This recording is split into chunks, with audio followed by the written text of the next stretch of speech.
বাংলার আলু বাইরে চলে যাওয়ার অভিযোগ বিগত কয়েকদিন ধরেই প্রকাশ্যে আসছে। এবার এই বিষয়ে ক্ষোভ প্রকাশ করলেন মুখ্যমন্ত্রী।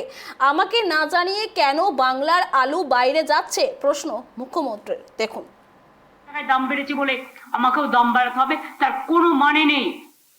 আমার এখানে হচ্ছে শস্য শ্যামলা বাংলা, ধনধান্যে পুষ্পে ভরা। চাল উৎপাদন, আলু উৎপাদন, এগুলো বাংলা রেকর্ড হিসেবে কাজ করে। আমি সেখানে অন্য রাজ্যকে বাড়তে দেবো, আমার জিনিস দিয়ে সাপ্লাই করে দেবো, আর আমার নিজের রাজ্যে দাম বাড়াবো? এই যুক্তি হতে পারে না। আমার নিজের রাজ্যের মানুষ খেয়ে তারপর যদি থাকে, আমি নিশ্চয়ই সেটা বিক্রি করার সুযোগ করে দেবো। ইভেন আমি কথাও বলেছিলাম যে তোমার যদি পড়ে থাকে আমি ICDS এ নিয়ে নেবো, আমি মিড ডে মিলে নিয়ে নেবো, তোমাদেরটা যাতে নষ্ট না হয় আমরা দেখবো।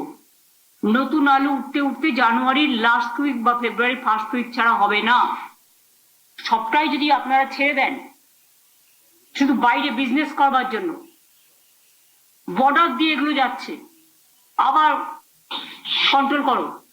আর তার আগে স্টক আমাকে দেখাবে, কত ছিল, কত বেরিয়েছে, এখন কত আছে।